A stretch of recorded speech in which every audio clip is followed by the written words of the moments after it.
आपने एक्शंस के बारे में जो बात कहा है, तो आप इसमें कोई राजनीतिक बात मत करने कोई जरूरत नहीं है। This is not fair. This is not fair, Mr. Scindia. इसमें No, nothing will go on record. ये इस तरीके से ये प्रश्नोत्तर काल में नहीं होता. I am sorry, nothing will go on record. Please ensure. No, please. आप इनको जवाब से कोई मतलब नहीं लगता है। ये बैठिए, आपको उत्तर नहीं चाहिए। What with all these things happen? आपको उत्तर नहीं चाहिए। आप प्रश्नोत्तर काल है ना? उसका स्वागत करने में Yes. अध्यक्ष जी, जो एक्शन के बारे में मैं कहना चाहूंगा कि जो एफआईआर हुआ है उसमें कोई स्पेसिफिक नाम तो आया नहीं है, और मैंने पहले भी जिक्र किया कि राज्य सरकार ने वहां के एडिशनल डीएम के एक नेतृत्व में वहां मैजिस्ट्रियल इंक्वायरी तो बिठा दिया है। अब रिपोर्ट आएगा, ऊपर से वहां जो अपना एनआईटी का इंटरनल वहां कमेटी, फैक्ट फाइंडिंग कमेटी भी बना गया, वो कमेटी का भी रिपोर्ट आना बाकी है। ऊपर से ministry of human resource development से भी टीम जाके गया। आप देखिए, अब एक्शन का जब बात करते हैं तो कम से कम जब वहां कोई रिपोर्ट जो सामने में आएंगे तब तो आप एक्शन लेंगे। और जब अभी गृह मंत्री और उसके बाद You complete your answer. It will not be like. आपको राजनीति करना है। आपका कोई सकारात्मक इसमें कोई भूमिका नहीं है। आप लोग ऐसे मामले को राजनीति करना चाहते हैं। क्वेश्चन आवर है, Don't want answer. सीधा सवाल पूछिए। हमने don't तथ्य want रखा है answer. सामने में, सदन में। आप क्यों इस इधर उधर की बातें करते हैं? आप चेयर को उत्तर देना, उनको नहीं। मैडम मैंने जो जवाब दिया है तथ्य आज तक वही है, और उसमें जो गृह मंत्री जी ने कहा है कि माहौल कब सुधारा गया है, बच्चे जो बाहर गए हैं नॉन लोकल्स वो भी वापस आ गए हैं, उनका एग्जाम के लिए व्यवस्था किया गया है।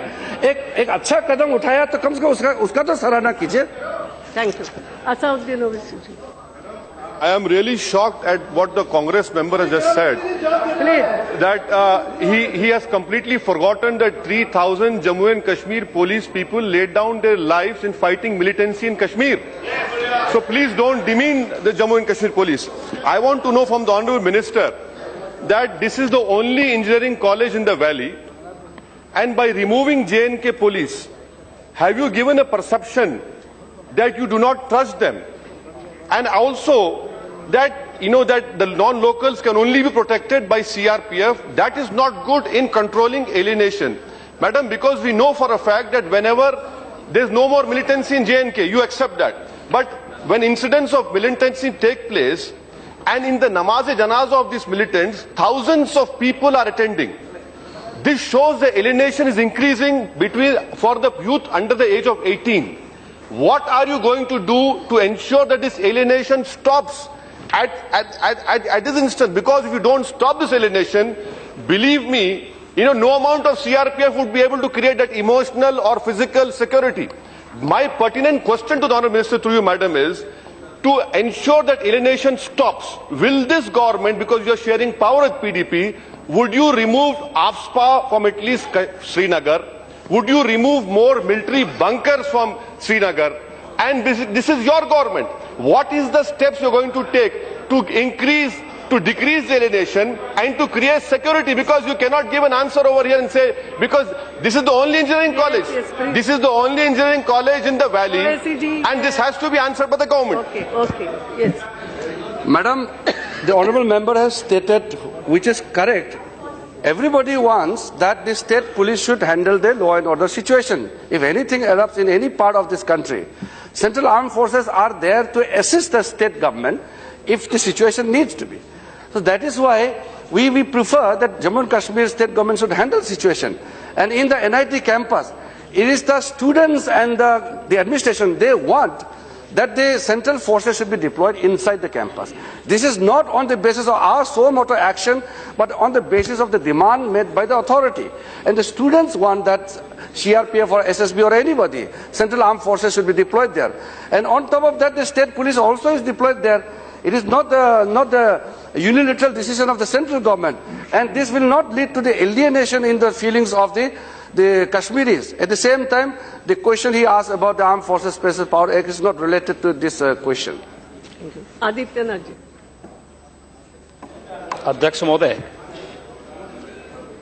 एनआईटी श्रीनगर की घटना पर सरकार ने उसके उपरांत जो कार्रवाई की है वह स्वागत योग्य है।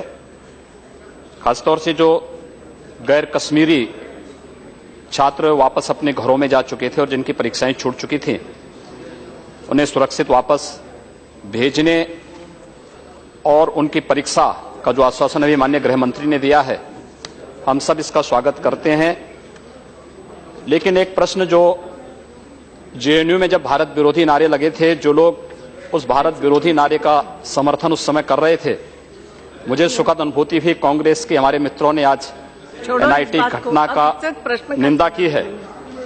मैं माननीय गृह मंत्री से जानना चाहूंगा कि भारत माता की जय और तिरंगा लगाने का विरोध, चाहे वह एनआईटी श्रीनगर में हो, किसी भी स्टेट या सेंट्रल गवर्नमेंट से संचालित किसी भी संस्थान में, क्या इस प्रकार की गतिविधियों को रोकने के लिए किसी कठोर कार्रवाई की आवश्यकता सरकार महसूस करती है? अध्यक्ष जी, इस तरह का जो कानून या इस तरह की व्यवस्था केंद्र सरकार किसी ऑटोनोमस इंस्टीट्यूशन में तो दखल अंदाज तो नहीं करते हैं। ये भावना की बात है। और जो अच्छी बात मैं और शेयर करना चाहता हूं कि जो 19 अप्रैल को वहां के डायरेक्टर, एनआईटी के डायरेक्टर और छात्रों के बीच में जो बैठक हुआ दिल्ली में, उसमें भी ये निर्णय किया कि भारत का जितना भी जो मुख्य रूप से त्योहार है वो भी एनआईटी श्रीनगर में भी अभी से मनाया जाना चाहिए। ये अच्छा निर्णय किया है और ये सबके लिए भला है कि ऐसा माहौल रहे। Question number 23, Shri Shrikant Shinde ji. Shrikant Shinde is there? No. Shri Vinayak Raut. 23. Yes. Statement is laid on the table of the house. Yes, supplementary. अध्यक्ष महोदय, राष्ट्रनायक नेताजी सुभाष चंद्र बोस के बारे में मैं जानकारी पूछने के लिए इस प्रश्न में रखा है। अध्यक्ष महोदय, सारे भारतीय सुभाष चंद्र बोस जी के बारे में पिछले कई वर्षों से जानना चाहते थे, लेकिन दुर्भाग्य से पूर्व सरकार ने इसके ऊपर चुप्पी रखना ही पसंद किया। इस वक्त मैं माननीय पंतप्रधान नरेंद्र मोदी जी को धन्यवाद देना चाहता हूं कि उन्होंने जनता की ये मांग सामने रखकर उसका एक महत्व जानकर सुभाष चंद्र जी के बारे में पहले चरण में 100 फाइल सामने रखी और अभी 50 दूसरे चरण में 50 फाइलें भी सामने रखी है। अध्यक्ष महोदय, मैं जानना चाहता हूं सरकार से, इस सारे फाइल के पढ़ने के बाद क्या सरकार इस निर्णय तक पहुंच चुकी है क्या कि नेताजी के गुमनामी के बारे में असलियत क्या है? अगर हाँ तो उसका ब्यौरा क्या है?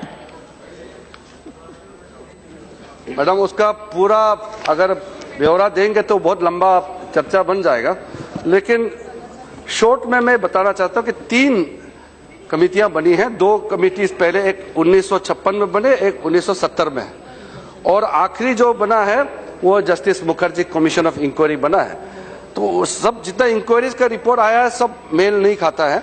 और पहले 2 इंक्वायरी का जो रिपोर्ट है उसका तो ये मानना क्लियर है कि नेताजी का वो क्रैश हुआ था, प्लेन ताइवान से जाकर के जापान में क्रैश हुआ था, वहां उनका मौत हुआ है।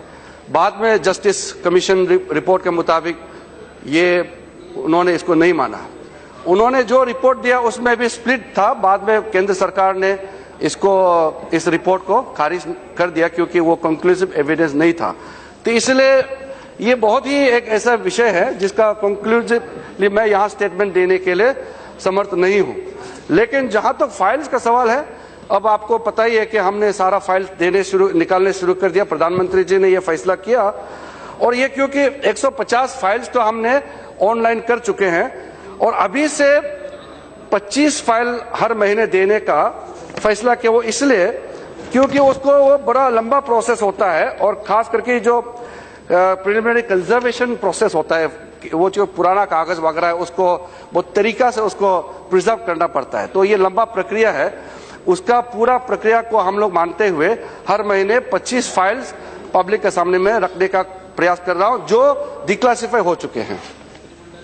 Thank you. Any second supplement is there? No. Sri B. Mehtab ji. Yeah. Madam, I am reminded here when this question comes up to answer by the government, what the present Home Minister had assured in 2014 before the election for Lok Sabha commenced. That was on 23rd January in Cuttack, in the birthplace of Netaji Subhash Chandra Bose. He had categorically declared or assured all of us that the files which are not being declassified will be declassified once our government comes to power. And this declassification has started. But my point here is, though first lot 100 files were declassified and now 50 files have been declassified, this time period is from 1956 to 2009. Our concern was what happened from 1945 till 1948 or 1949. When are those files going to be declassified? Do you have those files with you, or are there more files in British, with the British government? Are you accessing those files which are with Japanese government?